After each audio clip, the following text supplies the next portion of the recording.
이제 로마서 14장 보실 텐데요.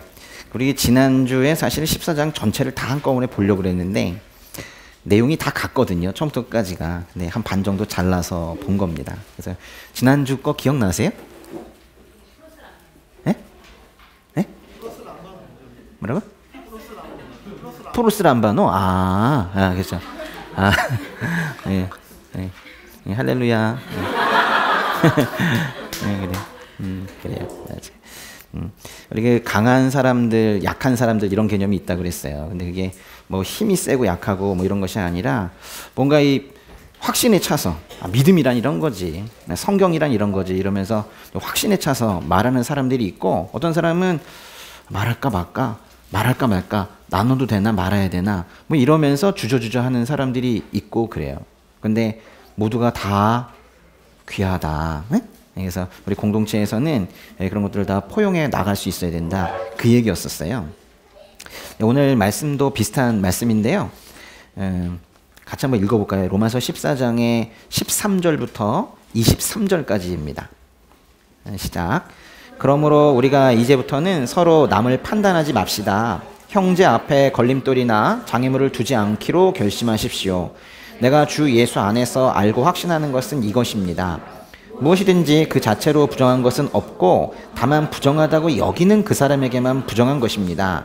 만일 음식 문제로 여러분의 형제가 근심하게 되면 그대는 더 이상 사랑을 따라 행하지 않는 것입니다. 그리스도께서 위에 죽으신 그 형제를 음식 문제로 망하게 하지 마십시오. 그러므로 여러분의 선한 것이 비방을 받지 않도록 하십시오. 하나님의 나라는 먹고 마시는 것이 아니라 성령 안에서 의와 평강과 기쁨입니다. 그리스도를 이렇게 섬기는 사람은 하나님을 기쁘시게 하고 사람에게도 인정을 받습니다. 그러므로 화평을 이루고 서로 세워주는 일에 힘씁시다. 음식 문제로 인해 하나님의 일을 망치지 않도록 하십시오. 모든 것이 다 깨끗하나 다른 사람을 넘어지게 하면서 먹는 그 사람에게는 불결합니다. 고기도 먹지 않고 포도주도 마시지 않고 형제를 넘어지게 하는 어떤 일도 하지 않는 것이 좋습니다. 그대가 가지고 있는 믿음을 하나님 앞에서 스스로 견고히 지키십시오. 자신이 옳다고 생각하는 일을 하면서 스스로 자신을 정죄하지 않는 사람은 복이 있습니다. 그러나 의심하며 먹는 사람은 이미 정죄를 받았습니다. 이는 믿음에서 나온 것이 아니기 때문입니다. 믿음으로 하지 않는 것은 다 죄입니다. 레위기로 잠깐 가보세요. 레위기의 11장. 레위기 11장을 보시면은 그 음식에 대한 율법이 기록되어 있거든요. 레위기 11장에 보면 무엇은 정결하고 무엇은 부정하다. 정한 음식과 부정한 음식으로 나눠 놓고 있어요. 그래서 정한 음식은 먹어도 되지만은 부정한 음식은 먹어서는 안 된다는 건데요. 레위기 11장 전체가 그렇지만은 오늘은 레위기 11장의 1절부터 8절까지만 읽어보겠습니다. 여호와께서 모세와 아론에게 말씀하셨습니다. 이스라엘 백성들에게 이렇게 말하여라. 땅에 사는 모든 짐승들 가운데 너희가 먹을 수 있는 것들은 이렇다. 곧 발굽이 완전히 갈라져 그 틈이 벌어져 있고 되새김질을 하는 것은 모두 먹을 수 있다. 그러나 되새김질을 하거나 발굽이 갈라졌더라도 이런 것은 먹어서는 안 된다. 낙타는 되새김질을 하지만 발굽이 갈라져 있지 않으니 너희에게 부정하다. 오소리는 되새김질을 하지만 발굽이 갈라져 있지 않으니 너희에게 부정하다. 토끼는 되새김질을 하지만 발굽이 갈라져 있지 않으니 너희에게 부정하다. 돼지는 발굽이 갈라져 있지만 되새김질을 하지 않으니 너희에게 부정하다. 너희는 그런 고기들을 먹거나 그것들의 시체를 만지지 말라. 그것들은 너희에게 부정하다. 여기까지요. 3절에 보면은 발굽이 갈라졌다는 게 소발굽 같은 거니? 발굽이 갈라져서 그 틈이 벌어져 있고 되새김질을 하는 그런 짐승은 모두 먹을 수 있대요. 그러나 낙타, 오소리, 토끼는 되새김질을 하는데 발굽이 갈라져 있지 않기 때문에 먹지 못하게 하셨어요. 거꾸로 그 돼지는요, 오히려 발굽이 갈라져 있지만은 되새김질을 하지 않기 때문에 먹지 못하게 하셨어요. 이 규정에 대해서 어떻게 생각하세요? 마음에서 막 받아들여집니까? 낙타나 오소리나 토끼는 안 드시죠, 지금. 그래서 이 규정이 있어도 큰 불편함이 없어요. 근데 어차피 잘 안 먹으니까. 근데 7절에 돼지 보세요, 돼지. 응? 삼겹살, 돼지불백, 응? 돼지갈비, 돈가스 이거 어떻게 할 거예요, 이거? 그 뒤로는 물고기에 대한 규정도 있습니다. 그것도 잠깐 읽어볼까요? 레위기 11장에 9절부터 11절. 물에 사는 모든 것들 가운데서 이런 것은 너희가 먹을 수 있다. 곧 물에 살면서 지느러미와 비늘이 있는 것은 바다에 살든지 강에 살든지 너희가 먹을 수 있다. 그러나 물에서 떼지어 다니는 모든 것과 물에 사는 모든 생명체들 가운데 지느러미와 비늘이 없는 것들은 모두 너희가 피하라. 그것들은 여전히 너희가 피해야 한다. 너희는 그것들의 고기를 먹지 말고 그것들의 시체를 피해야 한다. 오징어 못 먹어요. 거기 보시면 지느러미와 비늘이 있는 것만 먹을 수 있다 그랬으니까. 그렇죠. 그 뒤로는 새 이야기도 나오고 곤충 중에 먹을 수 있는 거 없는 것도 구분하는 그런 율법이 나옵니다. 그러니까 이런 음식 규례는요, 우린 지금 이렇게 읽었지만 이게 유대인들에게는 먹는 건 매일 먹잖아요. 이 유대인들에게는 이게 가장 실제적인 것이었고 하나님의 율법을 매일매일 가장 가까이에서 경험하게 되는 게 바로 이 음식법이었었어요. 그러니까 그런데 이건 유대인들에게는 단순한 참조사항이 아니었습니다. 이건 유대인들에게 결코 사소한 것이 아니었다는 거예요. 유대인들은 돼지를 부정한 것으로 여겨서 아예 먹지도 않았고 제사에서도 희생제물로 돼지를 올리는 경우는 없습니다. 저도 예전에 예수님 믿지 않을 때 그때 관세 법인을 개업을 할 때 그때 큰 돼지머리 하나 갖다 놓고 했었거든요. 예. 입을 이렇게 벌리면 그죠? 예. 그 자리에다 또 뭐 10,000원짜리도 끼우고 뭐 이렇게 하면서 하잖아요. 근데 성경에 보면 희생제물에 돼지가 없습니다. 예. 안티오커스 4세라는 사람이 있었거든요. 예수님 오시기 직전에 있었던 사람인데 그 사람이 이 유대인들이 돼지 안 먹는 거에 대해서 상당히 교만하게 여겼어요. 그래가지고 돼지를 가지고 일부러 희생제물로 쓰라고 명령을 내리고 돼지를 먹지 않는 사람들을 데려다가 죽이기까지 했어요. 그럼 유대인들이 나 돼지고기 먹겠다 하면 생명을 유지할 수 있었는데 생명을 버리면서까지 죽으면서까지도 이 음식법을 결코 어기지 않으려고 했단 말이에요. 그 정도로 중요한 것이었는데요. 그런데 레위기 11장에 지금 읽어보시면은 먹을 수 있는 것과 먹을 수 없는 걸 구분한 기준이 딱 이거다라고 말하기는 좀 어려워요. 어떤 사람들은 이건 건강과 위생의 문제로 구분했다 뭐 이렇게 주장하는 사람들도 있어요. 우린 딱히 모르지만 하나님께서 허용하신 먹거리를 계속 먹다 보면 우리 건강해지지 않을까? 뭐 이렇게 주장하시는 분들도 있다고요. 또는 먹지 말라고 하는 것들을 쭉 보니까 이게 어떤 느낌이 좀 별로인 것들 있죠? 혐오스럽기까지 하고 그 죽음이라는 것이 떠오르는 죽음의 모티프를 가지고 있는 그런 것들을 부정한 것이라고 규정해 놓았다고 주장하는 사람들도 있어요. 또 어떤 사람들은 먹지 못한 짐승들을 보니까 대부분이 다 이방인의 제사상 거기에 올라가는 것들인데 이건 영적인 의미에서도 먹으면 안 된다 뭐 이렇게 말하는 사람들도 있고 아주 단순하게 징그러운 것들 뭐 이것을 먹지 못하게 했다 뭐 이렇게 말하는 사람들도 있는데 어느 것 하나도 레위기 11장을 전체적으로 설명할 수 있는 일관된 기준을 말한 사람은 없어요. 그래서 사람의 생각으로 이래서 먹지 못하게 하셨구나 이래서 먹게 하셨구나 이렇게 단정 지을 수가 없는 거예요. 오히려 그래서 우리가 이걸 통해서 배울 수 있는 게 있어요. 첫째, 음식 중에도 정한 것과 부정한 것이 있듯이 세상에는 정결한 것과 부정한 게 있는 거예요. 음식에만 그게 있는 게 아니라 매일매일 음식을 먹으면서 이 정한 거니까 먹고 부정한 건 내가 안 먹고 있지 라는 이 생활 속에서 세상에 정한 것과 부정한 게 있다는 걸 계속 깨닫는 거예요. 심지어 도덕적인 영역에서도 우리 삶의 모습에서도 정결한 것과 부정한 것이 있다라는 걸 그거를 계속 상기하는 거예요.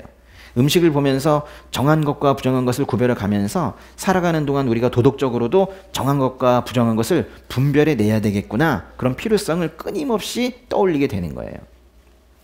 두 번째, 정한 것과 부정한 것의 기준을 누가 정하셨습니까? 하나님께서 정하셨잖아요. 근데 우리가 보기에는 이거는 왜 먹지 말라고 하셨지? 사실 의문이 생기는 것들도 있단 말이에요. 그러니까 우리의 도덕 기준으로는 정한 것과 부정한 것이 나눠지는 우리의 기준으로는 그걸 나눌 수가 없는 거예요. 신학자들이 지난 2000년 동안 계속 연구해 왔는데 못 밝혀냈다니까요. 왜 이걸 이렇게 나눴는지를 몰라요. 하나님께서 하셨다는 거예요. 그렇다면은 하나님께서 정하신 율법 거기에 토달지 않고 먹지 말라는 건 먹지 않고 먹으라는 건 먹으면서 그렇게 율법을 지켜가면서 이 창조주 하나님께서 바로 당신의 피조물들을 어떻게 사용하실지를 스스로 결정하실 수 있는 분이라는 걸 우리가 삶 속에서 인정하는 거예요. 그러니까 유대인들은 그랬단 말이에요. 야, 그거 꼭 먹지 말아야 되냐? 이런 말 하는 사람이 없었단 말이에요. 먹지 말라는 건 안 먹고 먹으라 허용된 것만 먹으면서 창조주 하나님의 그 율법, 그분의 명령을 그냥 그대로 따라가면서 살았단 말이에요. 근데 조금 전에 말씀에서 보셨듯이 대표적으로 부정한 음식은 돼지입니다. 돼지. 근데 이 돼지는요, 지금 많이 먹죠. 왜 이래요? 많이 먹잖아요. 응? 엄청 먹잖아요. 근데 여러분, 이스라엘에서 돼지 많이 키우는 거 압니까? 요즘에 많이 키워요. 요즘에 이스라엘에서도 많이 오고, 벨기에도 많이 키우고, 프랑스도 많이 키우고. 제가 FTA 때문에 연구하느냐고 많이 봤어요. 근데 많이 키웁니다. 돼지만큼 번식력이 큰 게 없어요. 돼지는 안에 새끼를 많이 낳아요. 그러니까 이 식량으로서는 이것만큼 좋은 게 없어요. 번식력이 좋아요. 그래요. 근데 이거를 이 구약 율법에서는 하나님께서는 먹지 말아야 되는 음식으로 규정을 해 놓으셨단 말이에요. 그래서인지 그 예수님 시대 때에도, 그러니까 신약의 복음서를 보더라도 돼지는 이방인 지역에서, 그러니까 예루살렘 밖에서 거기서 키워지고 있는 것을 보게 돼요. 마가복음 5장에 보면, 이건 제가 그냥 말씀드릴게요. 마가복음 5장에 보시면 군대 귀신이라는 게 있어요. 군대 귀신. 그러니까 한 사람 안에 아주 엄청나게 많은 귀신이 들어있는 사람이 있었는데, 예수님께서 나오라 하니까 그 군대 귀신이 나와가지고 어디로 들어갔냐면 돼지떼에게 들어갔어요. 돼지떼 2,000마리 정도가 호수에 빠져 죽는 뭐 그런 장면이 나오거든요. 그 지방 이름이 거라사인데요. 거라사. 그게 바로 이방인 지역입니다. 또 누가복음의 15장을 보시면은, 누가복음 15장에 여러 가지 잃어버린 것을 찾는 그런 비유들이 나오는데, 그 중에 특별히 잃어버린 아들을 찾는 비유 있죠. 우리 흔히 탕자의 비유라고 하는 게 있는데요.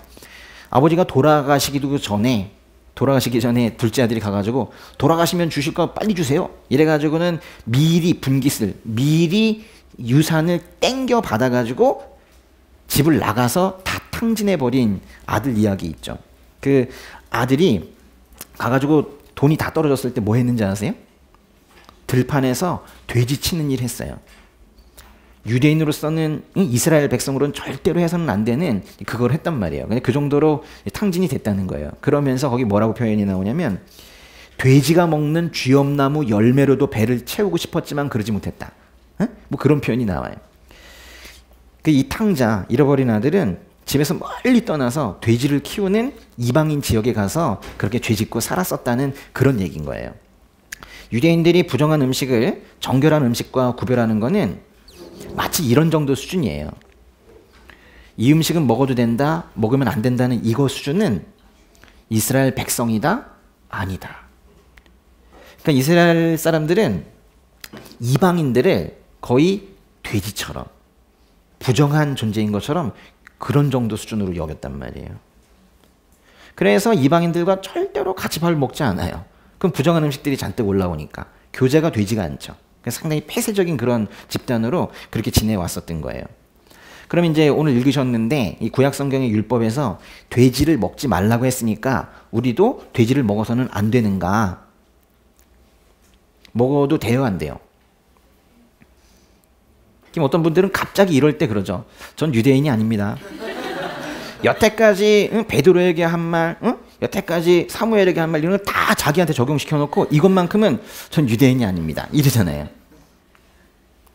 사도행전 10장으로 한번 가보세요. 사도행전 10장에 가시면은 고넬료 이야기가 나오는데요. 여기 이제 지중해가 이렇게 있거든요. 지중해. 그리고 예루살렘이 한 이쯤에 있고요. 예루살렘이 있고, 예루살렘에서 서쪽으로 쭉 가다 보면 바다를 만나게 되는 거예요. 지중해. 여기 이제 땅입니다. 예루살렘에서 쭉 가다 보면은 이 지역에 요빠라는 곳이 있어요. 요빠. 그리고 해안을 따라서 쭉 올라가면 이 위에 가이사랴라는 곳이 있습니다. 가이사랴. 바로 이 가이사랴에 살고 있는 사람이 여기서 사실 살았다기보다 일을 하고 있었는데요. 고넬료라는 사람입니다. 로마 제국의 장수예요. 백부장. 한 100명 정도를 거느리고 있는 장수입니다. 그러니까 말하자면 고넬료는 로마 제국의 백부장이라는 거는 이방인이라는 뜻이에요. 이방인. 네. 근데 이제 당시에 예루살렘에 있다가 베드로가 제자 베드로가 이 요빠까지 와 있었던 뭐 이런 상황이에요. 그 상황이 이제 바로 여기 나오고 있는 건데요. 사도행전 10장에요. 사도행전 10장에 3절부터 5절까지 한번 읽어볼게요. 3, 4, 5절 시작. 어느 날 오후 3시쯤 고넬료가 환상을 보았습니다. 하나님의 천사를 분명히 본 것입니다. 천사가 그에게 와서 고넬료야 라고 부르는 것이었습니다. 고넬료가 천사를 쳐다보고 주님 무슨 일입니까? 라고 물었습니다. 천사가 대답했습니다. 내 기도와 내가 가난한 사람들에게 준 선물이 하나님 앞에 기억되는 제물로 올려졌다. 지금 사람들을 요빠로 보내 베드로라고도 하는 시몬을 데리고 오너라. 하나님의 천사가 나타나서 고넬료에게 말씀을 한 거예요. 요빠에 베드로라는 사람이 있거든. 데리고 와라. 데리고 와라 한 거예요. 요빠에 있는 이 베드로에게는 어떤 일이 일어났는가? 그래가지고는 이제 고넬료가 이제 두 사람을 보냈어요. 그래서 이제 그 사람들이 이제 오고 있는 이런 상황에서 베드로에게도 하나님의 말씀이 주어집니다. 그 같은 10장에 9절부터 11절까지 90, 11 읽어볼게요. 이튿날 낮 12시쯤 그들이 여행을 계속하다가 요빠에 가까이 왔을 즈음 베드로는 지붕에 올라가 기도하려던 참이었습니다.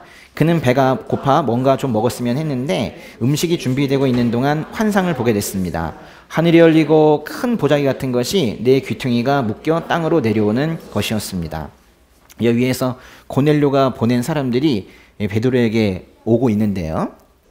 그 다음날쯤 그냥 한참 걸었나 봐요. 근데 베드로에게 환상이 또 보였어요. 어떤 게 지금 하늘에서 내려오고 있대요. 큰 보자기 같은 게 내 귀퉁이가 묶여서 땅으로 내려온대요. 근데 보자기가 있으니까 내 귀퉁이가 묶이면은 뭐 어떤 느낌인지 아시겠죠? 네? 약간 이런 느낌 아닐까? 이렇게? 약간 이런 느낌이겠죠, 그렇죠? 그리고 여기에 뭔가가 가득 있었다는 거예요. 동물들이 새도 있고 뭐 그랬던 얘기인데요. 유대인들의 지붕은요, 그 옥상, 우리 흔히 말하는 옥상처럼 되어 있거든요. 그래서 사다리나 계단을 타고 올라가면 평평한 지붕이에요. 거기에서 이 환상을 보게 된 겁니다. 가이사랴에서 고넬료가 이제 보낸 사람들이 베드로가 머무는 요빠로 오고 있을 때 환상을 받고 이제 그거 보고 나서 이 고넬료가 보낸 사람들을 만나게 되었어요. 근데 그 안에 뭐가 들어있는지 한번 더 보겠습니다. 그 11절까지 읽으셨죠? 12절 한번 읽어볼까요? 그 안에는 온갖 종류의 네 발 가진 짐승들과 땅에 기어다니는 것들과 공중의 새들이 들어 있었습니다. 보세요, 그죠? 짐승들이랑 새들이 잔뜩 들어 있었대요. 여기에는 분명히 정결한 짐승과 부정한 짐승이 섞여 있었습니다. 베드로는 깜짝 놀랐을 거예요. 만지기도 싫은 것들이 거기 잔뜩 들어 있으니까. 근데 그때 하나님의 음성이 들려온 거예요. 13절부터 15절까지 한번 읽어보세요. 그때 베드로야 일어나 잡아먹으라 하는 음성이 베드로에게 들렸습니다. 베드로는 말도 안 됩니다. 주님, 저는 불결하고 더러운 음식은 먹어본 적이 없습니다. 라고 대꾸했습니다. 그러자 하나님께서 깨끗하게 하신 것을 불결하다고 하지 마라 하는 음성이 두 번째로 들렸습니다.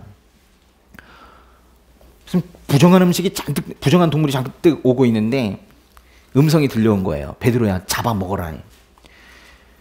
이건 음식법을 어기라는 거기 때문에 베드로에게는 이건 뭐 전혀 이해가 되지 않는 그런 명령이었던 거예요. 심지어는 뭐 하나님의 음성인가 의심도 했을 거예요. 그러니까 보통 하나님의 음성이면은 네 알겠습니다 이래야 되는데 베드로 보세요. 말도 안 됩니다 그러잖아요. 유대인들에게 음식법은 이 정도 수준이거든요. 말도 안 됩니다. 네. 이 지금 읽으신 말씀의 핵심은 15절인데요. 15절 다시 한 번만 읽어볼까요? 그러자 하나님께서 깨끗하게 하신 것을 불결하다고 하지 마라 하는 음성이 두 번째로 들렸습니다. 그랬죠.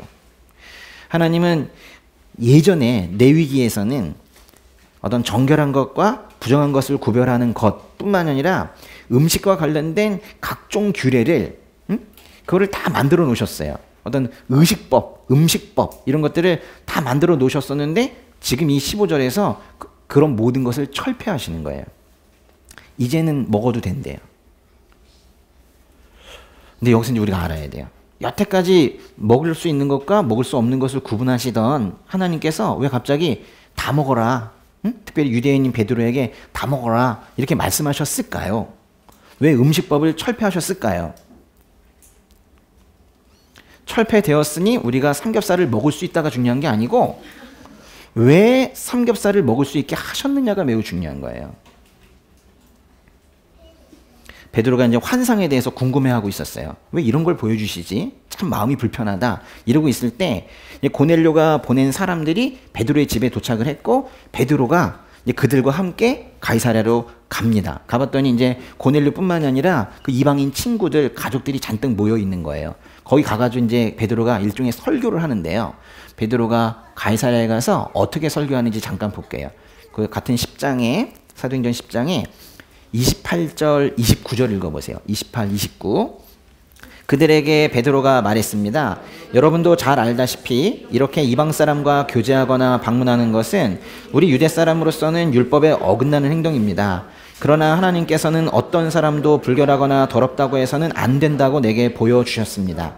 그렇기에 여러분이 나를 불렀을 때 사양하지 않고 왔습니다. 그런데 무슨 일로 나를 불렀습니까? 뭐 이렇게 물어본 거예요. 하나님께서 그 환상 보여주지 않으셨고 정한 거 부정한 거 이제 구분을 없앴으니 이제는 다 먹어도 된다. 심지어는 그 부정한 것을 먹고 있는 이방인들을 만나도 된다라고 말씀하지 않으셨다면 나 여기 안 왔어요. 이런 얘기예요. 이방인 저 안 만납니다. 이런 얘기예요.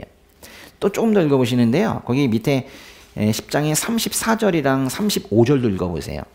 그러자 베드로가 말하기 시작했습니다. 이제야 내가 깨달았습니다. 참으로 하나님께서는 사람을 겉모양으로 차별하지 않으시고 하나님을 경외하고 의를 행하는 사람들이라면 어떤 민족이든 받아주신다는 것입니다. 말씀을 보니까 하나님께서 유대인들에게 주셨던 그 레위기의 그 많은 음식법을 한순간에 폐지하시면서 모든 음식은 깨끗하다고 말씀하셨는데 그 이유가 누구 때문인 거예요?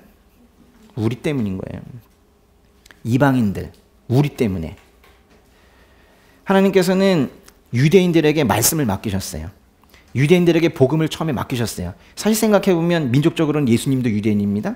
그러니까 유대인들을 통해서 복음을 전하려고 하는데 유대인들에게 복음을 전했더니 자기들끼리만 꽁꽁 묶고 이러고 있는 거예요. 이방인들 만나면 안 된다는 거예요. 이방인들 만나가지고 밥 먹기 싫다는 거예요. 냄새 난다는 거예요. 그래서 한순간에 없애버리셨습니다. 여태까지 그 수천 년 동안 가지고 있었던 음식법을 이방인들 우리 만나라고 베드로가 고넬료 만나라고 그래서 그 순간에 없애버리신 거예요. 그래서 고넬료가 성경에 나오는 첫 번째 이방인 회심자입니다. 그래서 그 고넬료와 그 가족과 친척들이 그때 예수님을 믿게 된 거예요. 돼지고기 먹어도 됩니다. 그거에 기뻐하는 게 아닌 거예요. 그러니까 그게 아니라 왜 그렇게 음식법 지키다가 죽기까지 한 그 유대인들, 그 유대인들에게 이제 갑자기 음식법을 철폐한다고 하면 얼마나 억울하겠어요.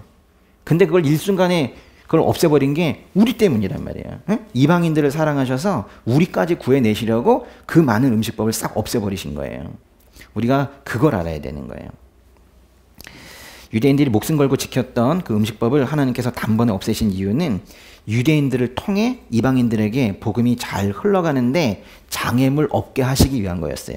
유대인들은 음식법 지키지 않는 이방인들과는 식사는 물론이고 교제도 하지도 않으려고 했고 그러다 보면 말씀도 들을 수가 없었기 때문에 그래서 우리가 말씀 듣고 구원받을 수 있도록 음식법을 없애주신 거예요. 그러나 하나님께서는 이방인의 하나님이시기도 하고 유대인의 하나님이시기도 하고 그렇죠. 그래서 어떤 민족이든 다 받아주신다는 것을 말씀을 먼저 받은 베드로에게 먼저 깨닫게 하셔야 됐던 거예요. 유대인도 이방인도 근데 사실 생각해보면은 다 정결한 게 아니라 오히려 거꾸로 다 부정하죠. 그러니까 이제 여기서 이제 음식법을 철폐했다는 건 뭐냐면요. 이제 음식은 다 깨끗하니까 다 먹어라 이렇게 말씀하셨지만 그게 이제 우리 민족에게 적용이 될 때 유대인이든 이방인이든 다 깨끗하다라고 말씀하신 건 아니에요. 오히려 여기서는 오히려 우리는 다 부정하다라고 말하는 거예요. 그렇게 태어났을 때는 본성이 모두 타락을 해서 우리는 그야말로 죄성밖에 남아있지 않은 죄인으로 태어났지만은 하나님께서 예수님께서 십자가에서 흘리신 피로 모두 씻어서 결국 그 모든 민족을 그 예수님의 보혈로 씻어서 깨끗하게 하시겠다라는 얘기예요. 그때 이제 베드로가 이제 배워야 되는 것은 그 규율에 그 율법에 나와 있는 대로 무엇은 부정하고 무엇은 정결하고 뭐 이런 것이 아니라 이 영적인 정결함과 부정함을 여기서 배워야 됐던 거예요. 아, 하나님께서 그 수천 년 동안 유대인들이 먹어도 된다, 먹지 말아야 된다, 뭐 이렇게 하면서 살아왔던 거, 그 의식적인 그런 정함과 부정함은 없애버리시는 대신 그 대신 우리에게 중요한 걸 알려주셨구나. 사람은 오히려 모두가 부정한데 그것이 예수님 만나지 않으면 결코 깨끗해질 수 없구나 라는 걸 지금 알려주시는 거구나 라는 걸 사실 따로 누가 설명해 주지 않았는데 베드로가 그 환상을 보고 다 깨닫게 된 거예요. 성령께서 도우셨나 봐요. 결론적으로 이제 말씀을 드리면은 이 사도행전 10장의 사건을 통해서 하나님께서는 음식법을 포함한 모든 유대 의식법, 하여튼 뭐하고 하는 형식적인 것들이 있죠. 이거 다 없애셨습니다. 철폐를 선언하신 거예요. 근데 이거는요, 갑자기 베드로에게만 이런 선언이 된 것이 아니라 베드로와 같은 제자들은 좀 느려요. 항상 예수님께서 먼저 말씀하셨는데도 금방 실천하지 못하고 좀 느리기 때문에 다시 한번 선포하신 것이고 이미 예수님을 통해서 선포하셨어요.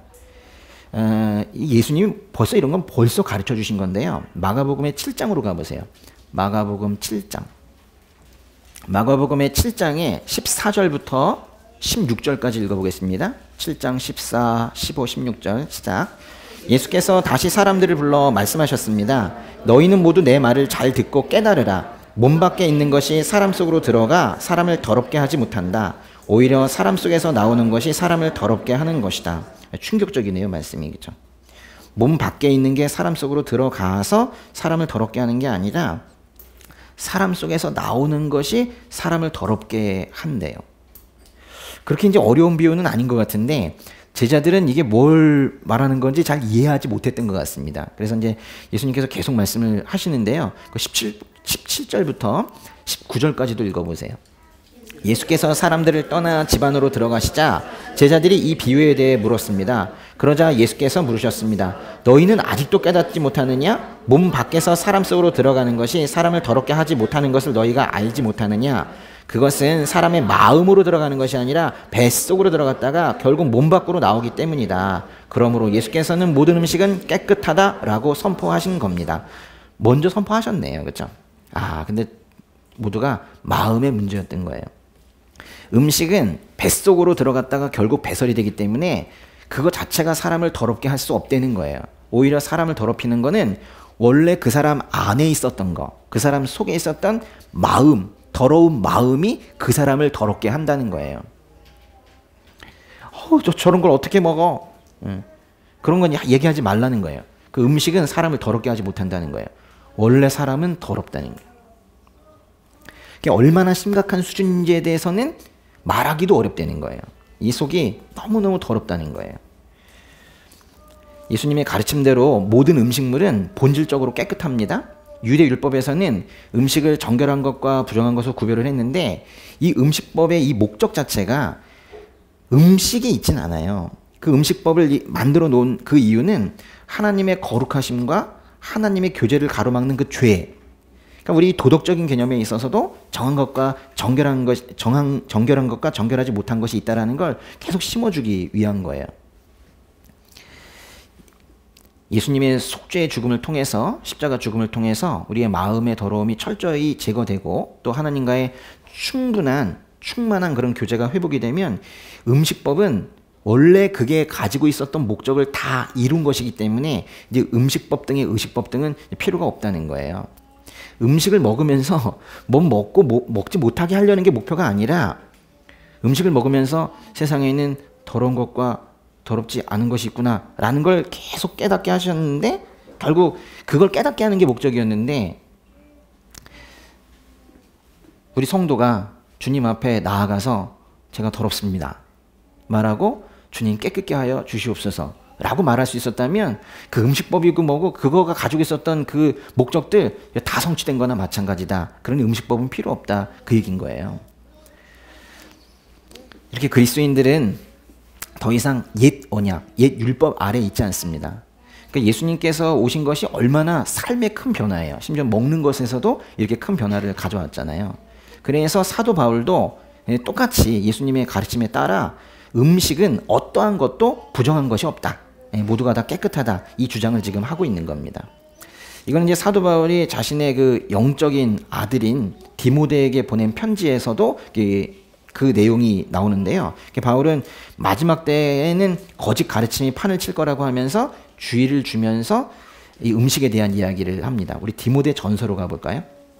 디모데 전서 4장의 3절, 4절, 5절은 사도 바울이 자신의 영적인 자녀인 동시에 후배 목회자인 디모데에게 하는 말입니다. 디모데전서 4장 3절, 4절, 5절 읽어볼게요. 그들은 결혼을 못하게 하고 어떤 음식들을 피하라고 할 것이다. 그러나 음식은 하나님께서 믿는 사람들과 진리를 아는 사람들이 감사함으로 받게 하려고 창조하신 것이다. 하나님께서 창조하신 것은 모두 선함으로 감사하는 마음으로 받으면 버릴 것이 하나도 없다. 그것은 하나님의 말씀과 기도로 거룩해진다. 보세요. 이렇게 예수님께서 우리에게 오셨다는 것은 하는 이 실제 생활, 매일매일 먹는 그 음식과 관련되어서도 큰 변화를 가져온 거예요. 예수님은 하나님 나라를 위해서 그 의식법을 철폐하거나 또는 변화시키는 것을 복음서에서는 이렇게 말해요. 주님께서, 즉 예수님께서 율법과 말씀을 완전하게 하셨다라고 말해요. 그러니까 이제 오해하시면 안 된다는 거예요. 레위기 11장에서 나왔던 그 뭐는 먹어도 되고 먹지 말아도 된다라는 거를 예수님께서 그런 건 필요 없어 해서 폐지시키거나 없애신 게 아니라는 거예요. 우리 잠깐 마태복음의 5장 17절의 말씀 보세요. 이건 구약과 신약을 이해하는 매우 중요한 기준인데요. 마태복음의 5장 17절. 한번 크게 같이 한번 읽어보겠습니다. 내가 율법이나 예언자들의 말씀을 없애러 왔다고 생각하지 말라. 없애러 온 것이 아니라 완전하게 하러 온 것이다. 그러니까 지금 예수님께서 모든 음식은 깨끗하다. 이제 다 먹어라. 이방인, 유대인 상관없이 다 먹어라. 교제해라. 말씀 나눠라. 구원을 이루라. 이렇게 지금 말씀하시는 거예요. 그러니 이것이 성경 이 말씀 자체가 구원을 이루는 것이라면 이때 신약시대에는 음식법을 없애는 것이 구원을 이루는 거예요. 그럼 그것이 뭔가를 없앤 겁니까? 완전하게 한 겁니까? 완전하게 한 거잖아요. 지금 그 얘기를 하고 있는 거예요. 그죠? 예. 예수님의 삶과 예수님이 하신 일은 예수님의 말씀에 대한 해석과 더불어서 이 구약 전체에 담긴 하나님의 의도, 하나님이 그 말씀을 주신 어떤 의미 이런 것들을 더욱더 분명하게 하고 완전하게 하고 간결하게 하고 그렇게 하고 있어요. 이건 예수님의 천국복음이 예수님께서 전하신 말씀이 구약 성경을 대체하는 게 아니라 그거를 파괴하는 게 아니라 그거를 오히려 성취하는 거예요. 그거의 원래 본질적인 의미 그거를 성취하는 거예요. 네, 삼겹살 먹어도 됩니다. 근데요, 우리 막 맛있게 먹고 있었는데 여러분이 어떻게 하다 보니 외국인 친구를 한 명을 사귀었는데 하필 유대인인 거예요. 근데 그 유대인인데 그 친구가 예전에 유대교 문화권 안에 있다가 예수님을 만나게 된 거죠. 그러니까 예수님을 믿는 유대인을 친구로 만나게 된 거예요. 근데 그 친구가 레위기 말씀 때문에 돼지고기를 못 먹겠다고 그러는 거예요. 그러니까 여러분이 그거 또 사도행전 10장 한번 읽어봐. 그거 다 없어졌어 그거. 이러면서 음식은 본질적으로 깨끗한 거야. 이러면서 먹어도 돼. 이렇게 말을 했는데 그 유대인 친구는 예전에 먹지 말라는 그 규율이 자꾸 생각이 나는 거예요. 아무리 폐했다고 하지만 그래도 하나님께서 처음에 그거를 먹지 말라고 하신 거는 이유가 있지 않으실까? 뭐 이런 생각이 자꾸 드는 거예요. 그래가지고 나는 삼겹살은 안 먹을래. 오늘 거기 삼겹살 파티에 난 안 간다. 뭐 이렇게 얘기를 한 거예요. 그랬더니 또 이제 여러분이 답답하네. 너 믿음 없는 거 아니야? 너 예수 안 믿었지? 이러면서 너 아직 유대교 온 것 같아? 이러면서 막 정죄하는 거예요. 그럼 그 친구는 떠납니다. 그럼 그 친구는 겨우 유대교의 그 율법주의에서 벗어나가지고 겨우 예수님을 만났는데 완전히 떠납니다. 그래서는 안 되는 거예요. 그러니까 우리가 답답해진 여러분이 그 유대인을 앞에 앉혀놓고 베드로를 통해서 깨닫게 하신 그 말씀을 너는 공감하지 못하는 걸 보니까 성령이 네 안에 없는 것 같다. 뭐 이러면서 나름 상당히 진지하게 그러면 안 되는 거예요. 지금 이 로마서 14장이 지금 그런 거를 경계하라는 이야기입니다. 우리식으로 한번 말해볼게요. 우리식으로. 조상 제사 지내는 집안들 많이 있죠? 제사 지내십니까? 하세요? 네.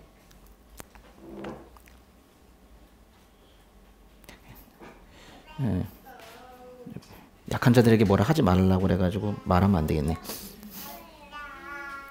조상 제사를 저는 장남이어가지고 계속 지내고 있다가 제가 이 말씀 드린 적 있나 모르겠다.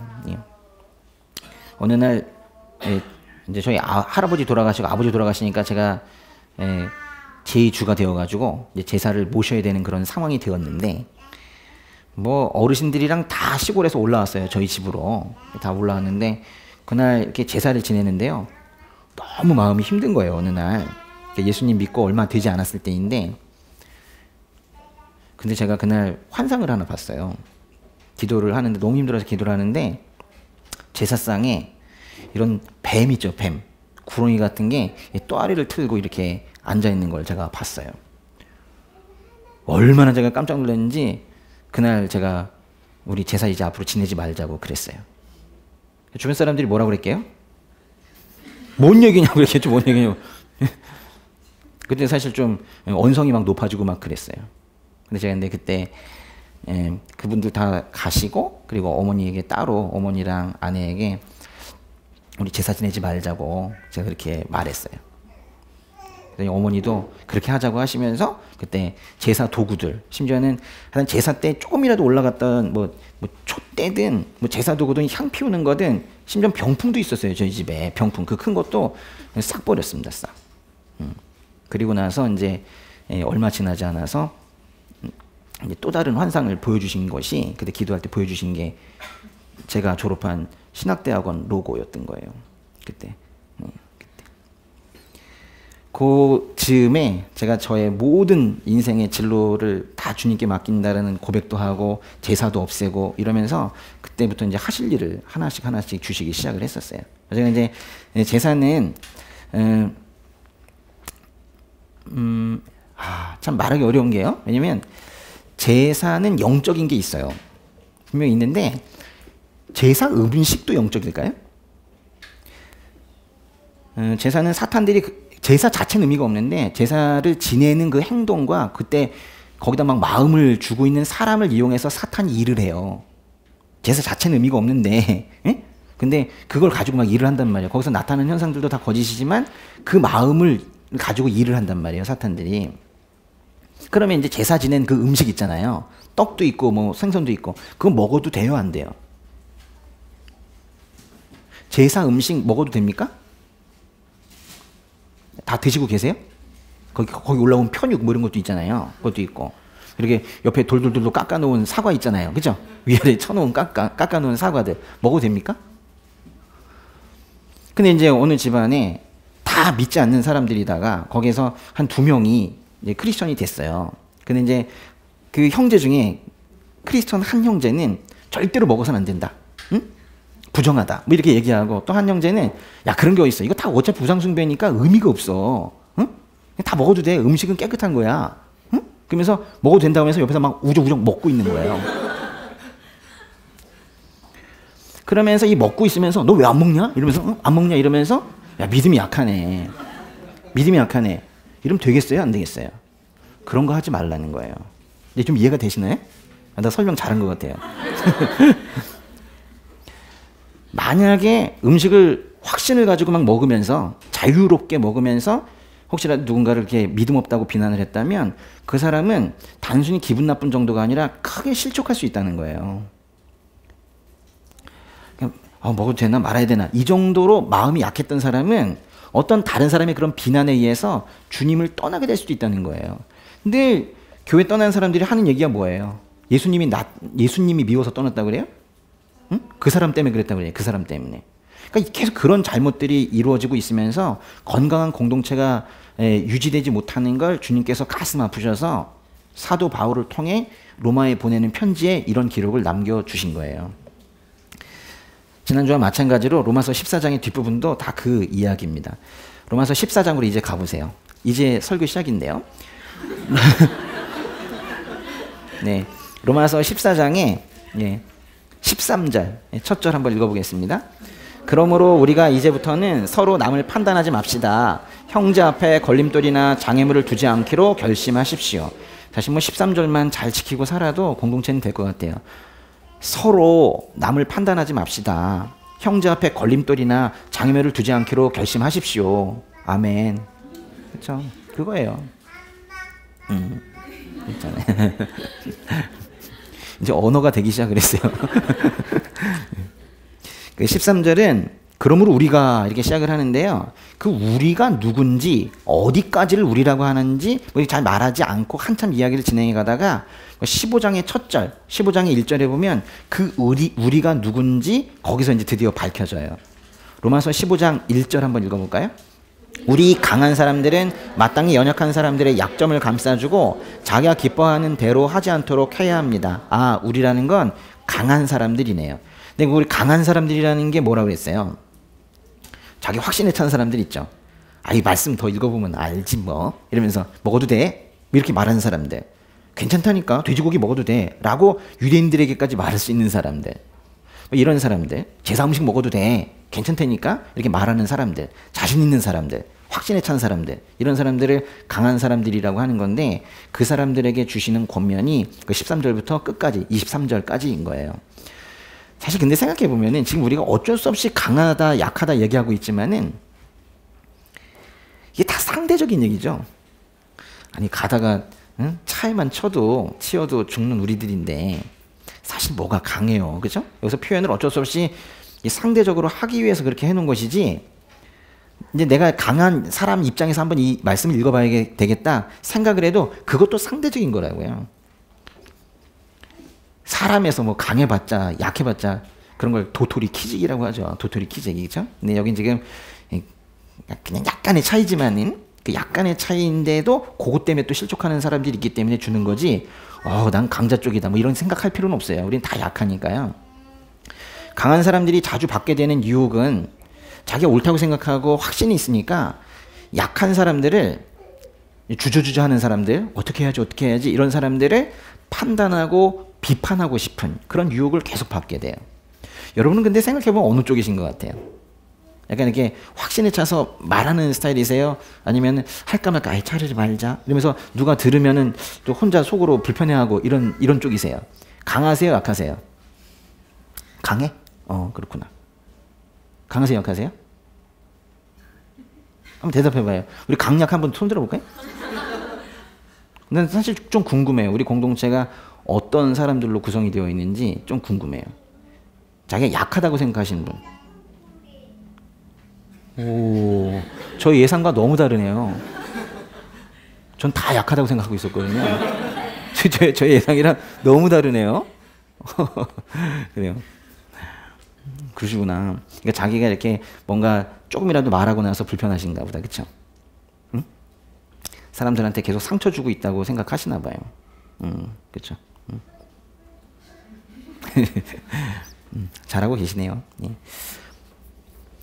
또 강한 사람들은 자꾸 이제 비판하고 판단하고 이렇게 하다 보니까 결국 자기가 옳다는 거거든요. 그래서 자기도 모르게 옳은 것을 말한다고 하다가 결국에는 무시해요. 여기에 기본적으로 깔려있는 감정이 무시예요. 근데 우리가 무시당하면요 이탈하거든요. 다른 건 조금 참아내도 무시를 당하고 나면은 못 견뎌요. 자기 자신의 존재 가치가 자기가 보기에도 별론데 무시를 당해서 그것이 확증이 되게 되면 못 견딘단 말이에요. 그래서 이제 공동체를 떠나는 거거든요. 사실 14장을 또 한마디로 또 얘기하면 무시하지 말아요. 응? 공동체 형제자매들 무시하지 말라는 거예요. 집에서도 애들 무시하지 말라는 거예요. 네? 이웃들 무시하지 말라는 거예요. 가난한 사람들 무시하지 말라는 거예요. 그들의 생각이 틀렸다고 말하면서 심지어는 내 생각으로 오라고 그래요. 내 쪽으로 내가 하자는 대로 하자고 그래요. 그런 유혹도 이 강한 사람들의 경우에는 많이 받습니다. 비판을 하고 자신을 따르라고 말하려는 이 모든 게 다 그 무시하는 마음에서 비롯이 된 거거든요. 만약에 내가 존중하고 있다면 함부로 그렇게 말 못하거든요. 여러분은 아니 우리는 누군가를 무시하고 있나요? 여러분 머릿속에 내가 무시하고 있다고 생각되는 어떤 분이 있어요? 전 있어요. 전 있어요. 그럼 안 되는데 오늘 아침에 온이 무시한 것 같아요. 말 못한다고 자꾸 무시하는 것 같아요. 의사 표현이 안 되니까 저도 모르게 자꾸 무시하는 것 같아요. 어차피 못 알아듣는다고 생각하니까 집안일에 대해서도 소리한테 물어보거든요. 너 어떻게 생각하니? 이렇게 물어보는데 온이한테 안 물어봐요. 그러면서 잘했을 때도 칭찬을 잘 안 하는 것 같아요. 어차피 못 알아들으니까. 그래가지고. 근데 못한 거는 또 얘기는 해요. 하지 마! 이러면서. 하루 종일 듣는 이야기가 온이는 하지 말라는 얘기 같아요. 이제 그걸 뭐 저희가 몰라서 그러는 거 아니에요. 아는데도 불구하고 야 이게 참 내 핏줄인데 응? 내가 낳은 자식인데도 이 속에 무시하는 감정이 있었다라는 거를 깨닫고 난 이후에 얼마나 통곡을 하고 있는지 몰라요. 두 명이 같이 통곡을 하고 있죠. 저기 있는 사람이랑 둘이. 힘들어요. 그 마음이 들 때에는 차라리 좀 착각을 크게 해가지고 나는 나의 아이를 사랑하고 있다. 이렇게 큰 착각이 들게 되면은 애는 힘들지 몰라도 저는 그냥 살아갈 수가 있는데 이게 주님께서 우리의 양심을 가만두지 않으시잖아요. 우리를 사랑하시기 때문에. 그래서 이제 알려주시니까 그때부터는 애한테 민망하고 그렇죠. 여러분은 무시하는 사람이 있습니까? 누가 얘기하면 잘 듣지 않는, 듣는 척하고 전화가 오면은 딴 거 하면서 전화 받고 하는 뭐 그런 사람이 있어요? 어디 밥 먹으러 가는데 빼고 가고 싶고 뭐 그런 사람이 있어요?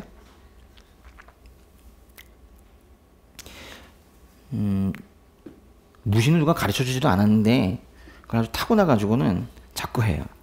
참 답답한 노릇이 우린 누구랑 우리를 비교할 만한 정도 수준으로 능력이 있지도 않고 지혜가 있지도 않은데 약간의 차이 그걸 가지고 무시를 해요. 하나님 보시기에는 얼마나 우스우시겠어요. 그런데도 불구하고 그걸 갖다가 너 인마 똑같아 이런 식으로 말하지 않으시고 강한 사람과 약한 사람이 있다. 네가 혹시라도 강한 사람 쪽에 있다면은 그 약한 사람을 보듬어 줘야 되지 않겠니? 지금 이렇게 곱게 말씀하시는 거예요. 그 13절을 다시 보시면은 그러므로 우리가 이제부터는 서로 남을 판단하지 마십시다. 그랬잖아요. 그 14장의 1절과도 비슷한 말씀이에요. 14장 1절에 뭐라 그랬어요? 여러분은 믿음이 약한 사람을 받아들이되 그의 견해를 논쟁거리를 삼지 마십시오. 그랬잖아요. 다시 13절을 보시면 두 번째 문장에 형제 앞에 걸림돌이나 장애물을 두지 않기로 결심하십시오. 그랬어요.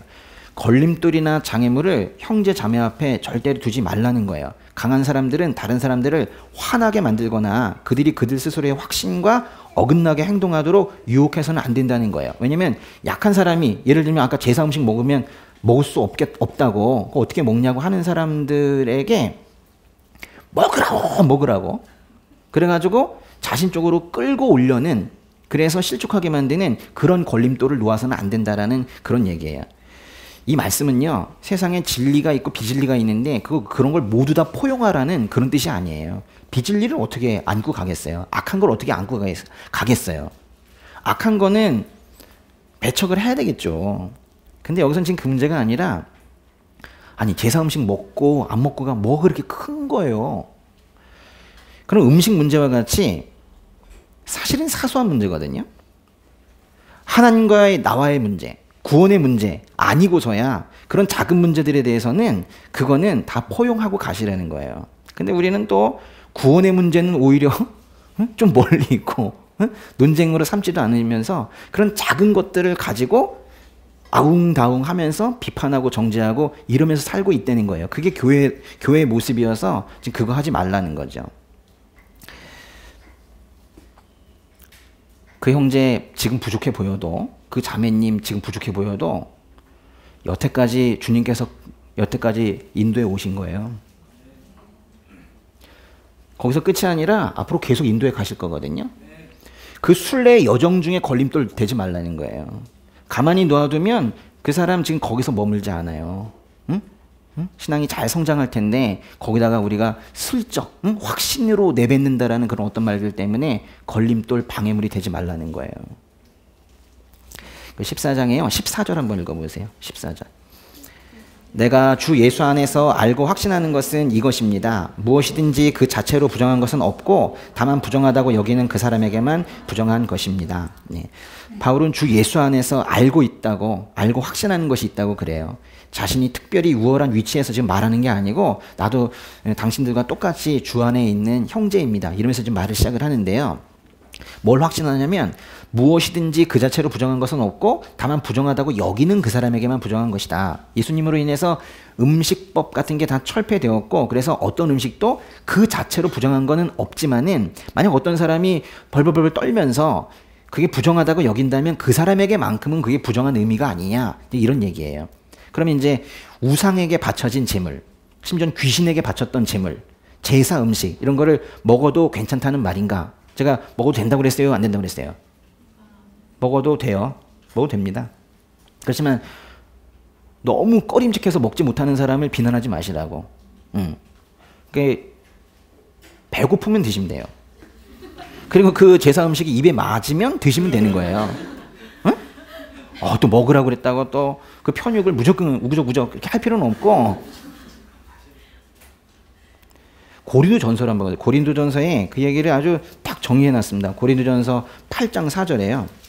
우리 공연한 율법주의나 공연한 꺼림칙한 거 이런 거에 빠지지 말라는 거예요. 참 그 성경이 감사하지 않습니까? 고린도전서 8장 4절 읽어보세요. 그러므로 우상에게 바쳐진 제물을 먹는 일에 대해 말하자면 세상에 있는 우상은 아무것도 아니며 신은 하나님 한 분밖에 계시지 않는 것을 우리가 알고 있습니다. 아무것도 아니래요. 상관없대요. 다 드셔도 된다는 거예요. 근데 이런 마음으로 드시면 안 되겠죠? 응? 우상이시여. 그래도 그 음식은 부정해지는 건 아닌데 그런 마음을 우상에게 또 이제 사탄에게 그 마음을 이렇게 주는 그걸 가지고 사탄이 일을 한다고요. 그거를. 그 우상 자체도 아무 의미가 없고 근데 그 나의 행동 있죠. 내 마음을 이렇게 드리는 거기다 바치는 그걸 가지고 일을 한다고요. 성도가 음식을 허락하신 하나님께 감사하지 못하고 또는 신뢰하지 못하고 그 음식을 부정하다고 만약에 여긴다면은 그때는 이제 먹지 말아야 될 거예요. 그렇지만 그게 아니라면 그냥 다 먹으면 되는 거예요. 예. 15절도 읽어보겠습니다. 로마서 14장 15절. 만일 음식 문제로 여러분의 형제가 근심하게 되면 그대는 더 이상 사랑을 따라 행하지 않는 것입니다. 그리스도께서 위에 죽으신 그 형제를 음식 문제로 망하게 하지 마십시오. 거기 지금 오늘 설교의 제목이 있습니다.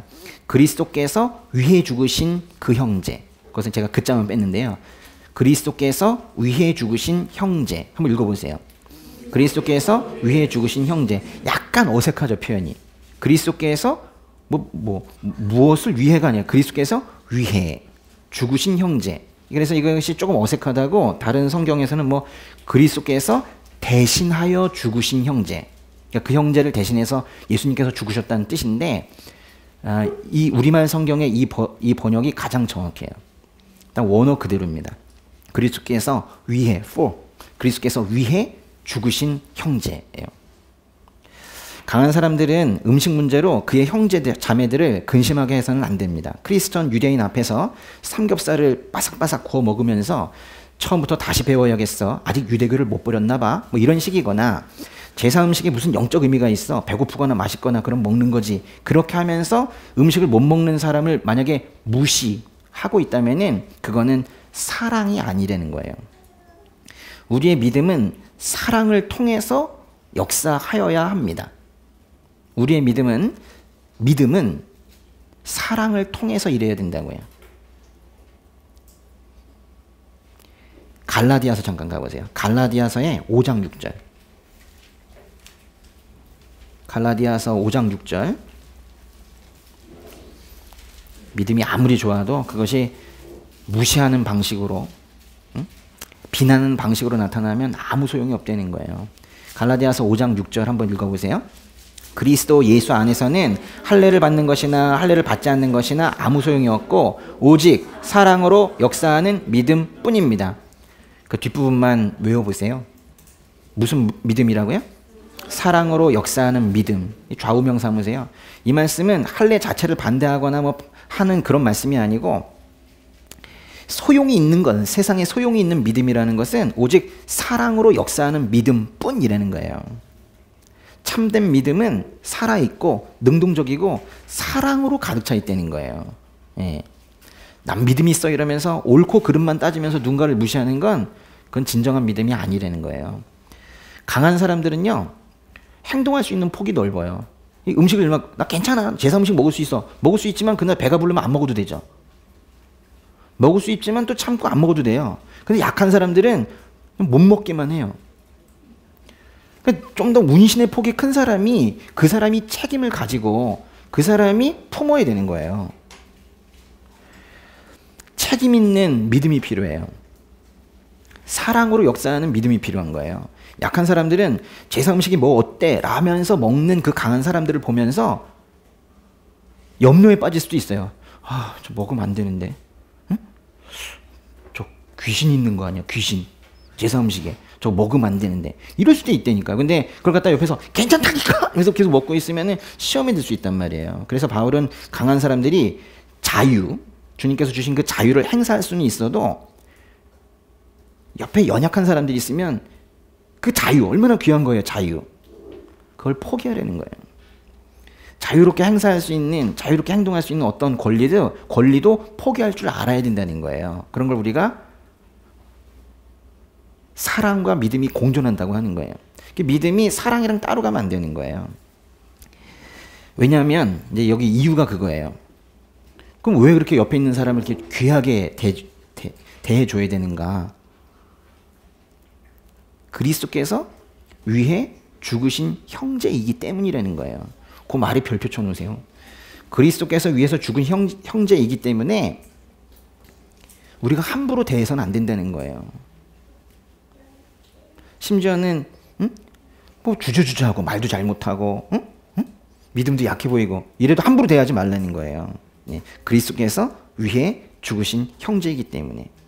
다른 사람이 공동체의 형제 자매들의 정체성을 이걸로 생각을 할 수 있어야 되는 거예요. 16절 읽어보세요. 그러므로 여러분의 선한 것이 비방을 받지 않도록 하십시오.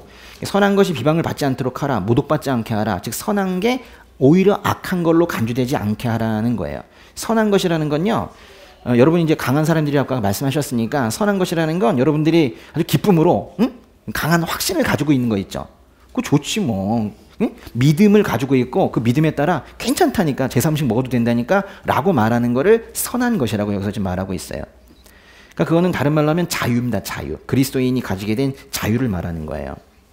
그런데 여기서 말씀하고 계시는 거는 다른 사람을 걱정하게 만들면서까지 그런 자유를 주장하지는 말라는 거예요.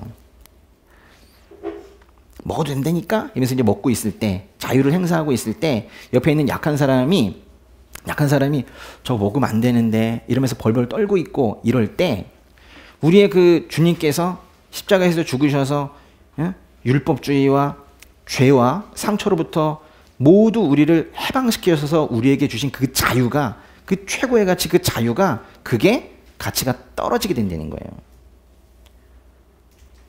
내가 분명히 자유를 가지고 있지만은 그 자유를 이렇게 책임 없이 약한 사람들 앞에서 함부로 그 자유를 행사하고 있을 때 이 자유의 가치가 떨어진다는 거예요. 자유가 낮게 평가될 거라는 거예요. 주님께서 주신 그 자유를 그렇게 만들지 말라는 거예요. 그 좋은 걸 왜 이렇게 욕먹게 만드냐는 거예요. 십자가의 죽음으로 이루어낸 그 자유를 욕먹게 해서는 안 된다는 것입니다. 17절 읽어보세요. 하나님의 나라는 먹고 마시는 것이 아니라 성령 안에서 의와 평강과 기쁨입니다. 하나님 나라의 본질은 이 음식법 이런 것들로부터 자유하는 것에 있는 게 아니에요. 진짜로 이 하나님 나라의 본질이라는 것은 나는 음식 이것도 먹을 수 있어? 저것도 먹을 수 있어. 난 자유로워. 요 정도 수준이 아니라는 거예요. 그러니까 그거 가지고 싸우지도 말라는 거예요. 진정한 하나님 나라의 자유라는 것은 그 성령의 권고에, 이 안에 계신 성령님께서 주시는 그 마음, 메시지 이런 것들에 반응을 하는 그 진정한 그 자유가 바로 그리스도인의 본질이라는 거예요. 하나님께서 우리에게 주신 자유라는 것은 겨우 뭐 제사 음식을 먹어도 되나 안 되나 정도의 자유가 아니라는 거예요. 17절에 보시면 성령 안에서 뭐라 그랬어요? 의와 평강과 기쁨이래요. 그러니까 성령께서 주시는 자유, 그것이 우리가 가지고 있는 이제 진정한 자유이지, 어떤 음식을 먹어도 되고 안 되고 정도의 자유, 그 정도가 아니니까 거기에 너무 신경 쓰지 말라는 거예요. 18절 한번 읽어보세요. 18절에 그리스도를 이렇게 섬기는 사람은 하나님을 기쁘시게 하고 사람에게도 인정을 받습니다. 여기서 이렇게라는 게 바로 그 앞에 있는 의와 평강과 기쁨을 가지고 섬기는 걸 말하는데요. 예수님을, 즉 그리스도를 의와 평강과 기쁨 속에서 섬기는 사람은 하나님을 기쁘시게 하기도 하지만 맨 끝에 보니까 누구에게 인정을 받는데요? 사람에게도 인정을 받는다는 거예요. 겨우 음식 이것저것 먹을 수 있다고 자유하는 거를 경거망동하게 그렇게 하는 것이 아니라 그 사람을 보니까 진정한 자유가 있더라는 거예요. 이 안에 의와 평강과 그 기쁨으로 하는 그 자유, 그걸 가지고 실제로 살 때 헛똑똑 그런 자유 말고 진짜 똑똑한 그런 자유를 가지고 살 때 하나님도 기뻐하시고 주변에 있는 사람들, 강한 사람이든 약한 사람들이든 모두 인정을 할 거라는 거예요. 19절 읽어보세요. 그러므로 화평을 이루고 서로 세워주는 일에 힘씁시다. 우리는요, 이 땅에 화평을 이루기 위해서 힘쓰도록 그렇게 부르심을 받은 사람들이에요. 화평을 이루라고 부르심을 받았다고요. 어떤 분들은 신학적인 논쟁에서 이겨보려고 하루를 소비하는 분들이 있어요. 신학자들이야 뭐 어쩔 수 없지만은 그것도 아닌데 우리가 무엇이 옳으냐 저것이 옳으냐 이걸 가지고 그렇게 싸우는 분이 있어요. 지난번에 사실 저의 제 동생 장례식 때 어떤 목사님이 오셨는데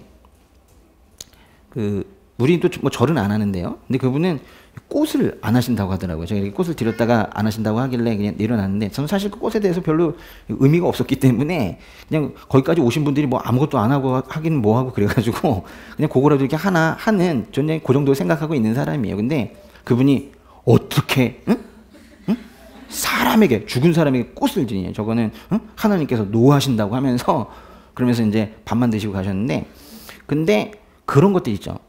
그럼 그분이 잘못된 거냐? 아니란 말이에요. 그거는 중요하지 않은 거예요. 근데 생각해보시면 우리 그런 것들에 얼마나 많이 넘어지고 사람을 이상하게 평가하고 그래요. 구원, 생명, 성령, 의, 기쁨 이런 거 말고는 사람들과 논쟁하지 마세요. 그렇죠? 예.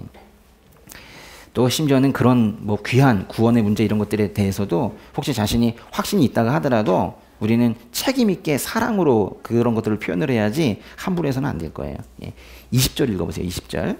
음식 문제로 인해 하나님의 일을 망치지 않도록 하십시오. 모든 것이 다 깨끗하나 다른 사람을 넘어지게 하면서 먹는 그 사람에게는 불결합니다. 계속 비슷한 내용입니다. 사실. 먹거나 마시거나 축제를 즐길 그럴 권리보다 더 중요한 건 약한 그리스도인들을 넘어지지 않게 하는 거예요. 약한 사람들 넘어지지 않도록 우리가 신경 써야 돼요.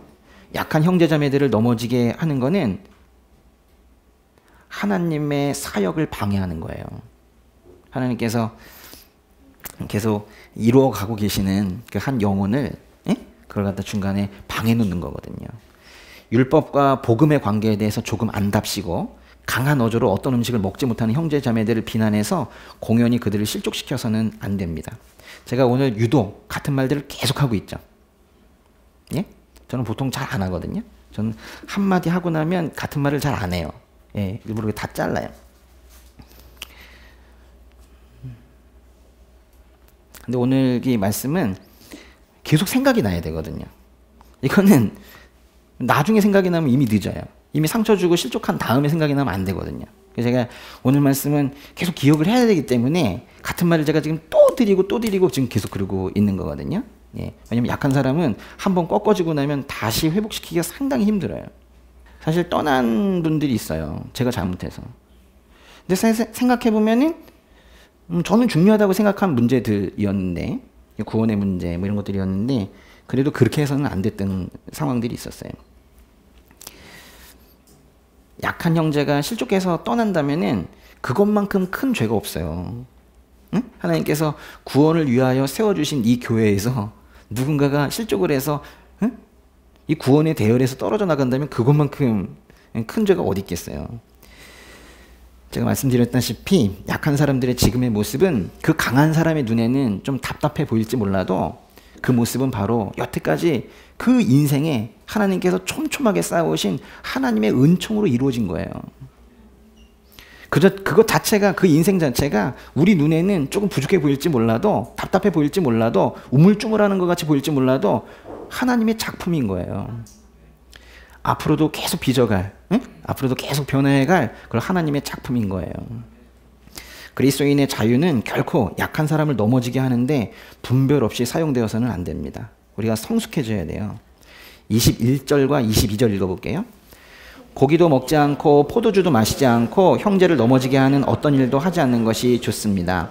그대가 가지고 있는 믿음을 하나님 앞에서 스스로 견고히 지키십시오. 자신이 옳다고 생각하는 일을 하면서 스스로 자신을 정죄하지 않는 사람은 복이 있습니다. 그대가 가지고 있는 믿음을 하나님 앞에서 스스로 견고히 지키라고 합니다. 음식을 먹느냐 먹지 않느냐의 문제, 또 어떤 날, 기념일, 절기를 지키는 것에 대한 문제 등으로 논쟁이 생겼을 때 자신이 가지고 있는 믿음을 내세우며 싸우지 말라는 거예요. 믿음은 구원의 통로인 거지 논쟁의 무기가 아니에요. 근데 믿음을 가지고 심지어는 말씀을 들이대면서 그렇게 싸우시는 분들이 있잖아요. 그 두 번째 문장 보면요. 음식이나 절기의 문제에 있어서 자신이 옳다고 생각하는 대로 행동하면서 자신을 정죄하지 않는 사람은 복이 있다 그랬는데 좀 어려운 말씀 같아요. 그 뭐냐면 그런 어떤 먹거나 먹지 않거나 하는 그런 거에 있어서 자유한 사람, 그런 내적 자유를 가진 사람은 자신이 음식을 먹거나 먹지 않거나 어떤 절기를 지키거나 그렇지 않거나 스스로를 자책하지 않아요.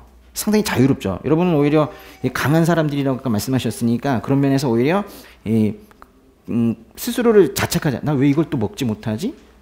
나 왜 이런 하나의 문제에서 우물쭈물하지? 그러면서 자책하지 않기 때문에 그런 면에선 복이 있다는 거예요. 23절 읽어보세요. 그러나 의심하며 먹는 사람은 이미 정죄를 받았습니다. 이는 믿음에서 나온 것이 아니기 때문입니다. 믿음으로 하지 않는 것은 다 죄입니다. 그런데 제사 음식을 먹어도 되나 등으로 의심을 가진 사람은 자기의 확신대로 음식을 먹지 않으면 돼요. 괜찮습니다? 그러면 저 강한 사람들을 내가 따라가야 되나? 그러지 않으셔도 된다고요. 그게 만약에 바뀌어야 될 그럴 문제라면 하나님께서 결국 그렇게 하실 거기 때문에 걱정하지 않으셔도 돼요. 자기의 하나님께서 주신 마음대로만 행동하시면 된다는 거예요. 근데 어떤 사람들은 또 약한 중에서도 더 약하신 분들은 어떻게 하냐면 전 못 먹을 것 같아요 하는 게 아니라 다 먹으니까 먹기 싫은데 먹어요 막. 이게 더 가슴 아픈 거예요.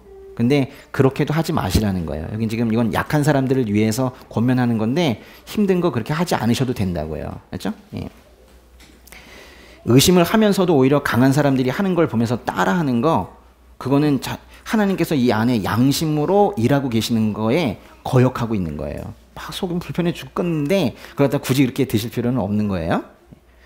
만약에 약한 그리스도인들이 강한 사람들의 비판이나 조롱을 면하기 위해서 쟤는 왜 저러냐 그럴까 봐서 고기를 먹거나 포도주를 마시거나 그러면 그 안에 고통이 이만저만이 아닐 거예요. 왜 이게 고통스럽게요? 난 먹기 싫은데, 나의 믿음으로서는 먹기 싫은데 다른 사람들이 다 먹으니까 그냥 이렇게 먹어. 예. 그런 걸 믿음에서 나온 행동이 아니다라고 하는 거예요. 어떤 행동이든지 간에 그게 믿음에 기초한 행동이어야지, 그게 하나님의 양심의 지시에 따라 행동하는 것이어야지 그게 선한 것이지, 고기를 먹는 것도 먹지 않는 것이든 그 믿음에 기초하지 않은, 난 실제로는 이렇게 믿고 있는데 다르게 행동하는, 그거를 여기서 뭐라고 그랬냐면 죄라고 그러고 있어요. 그걸 죄래요, 죄. 그러니까 눈치 보면서 또 이게 공동체에서 그렇게 나의 믿음과 나의 확신과 다른 행동을 해나가는 사람들이 많이 있게 되면 그 공동체는 허약해져요. 서로 솔직하지 못하고 서로 눈치를 보면서 다수대로 이렇게 따라가게 되는, 그래서 다양성이 상실되는 그런 공동체가 된다는 말이에요. 오늘 이 공동체만큼 이렇게 다양한 배경들을 가진 사람들이 모인 공동체는 없는 것 같아요. 참 너무너무 다르죠. 예? 예. 우리가 서로를 어떻게 대해야 되겠는가, 그 말씀을 좀 길게 드렸습니다. 왜 하나님께서 우리에게 지금 이 시점에 이 말씀을 주실까요? 다음의 말씀을 그 이후에 우리가 더 귀하게 다루어야 될 말씀을 잘 들으시기를 원하시는 것 같아요. 우리가 다음에 해야 될 어떤 하나님의 사역을 잘 하시기를 바라는 것 같아요. 이 시점에 우리에게 주신 각각의 생업, 공부, 사업 이런 것들을 잘 하시게 되기를 바라시는 것 같아요. 근데 그 앞에 이 강한 사람들과 약한 사람들 사이에 이 분쟁, 이런 별것도 아닌 거 가지고 싸우는 이런 걸림돌, 이것 때문에 그 이후의 것들이 우르르르 무너지는 거, 그거 하지 않게 하시려고, 실수하지 않게 하시려고, 그래서 지금 이 시점에 이렇게 주시는 거거든요. 그러니까 이거를 실천했으면 좋겠습니다. 요거를 그대로 이렇게 좀 잘 살으셨으면 좋겠어요. 네, 기도하겠습니다.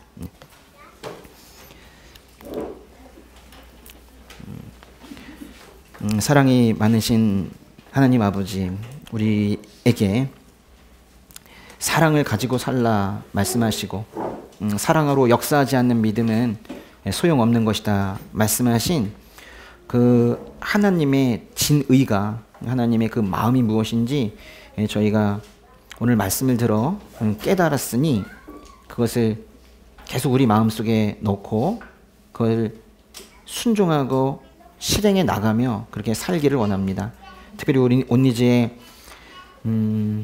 이 마음밭을 열고 이 말씀을 듣고 계시는 이 형제 자매님들께 하나님께서 오늘의 말씀을 살아낼 수 있는 지혜와 힘을, 또 큰 마음을 허락하여 주시옵소서. 교회라는 곳이 어느 한 명도 소외되는 일 없는 그런 저 천상의 천국이 이곳에서 미리 경험되어지는 곳이라는 것을 온리즈 공동체에서 우리가 살아내고 미리 경험할 수 있게 되기를 원합니다. 약한 자를 품고 강한 자를 존중하고 서로가 서로에게 예의를 다하고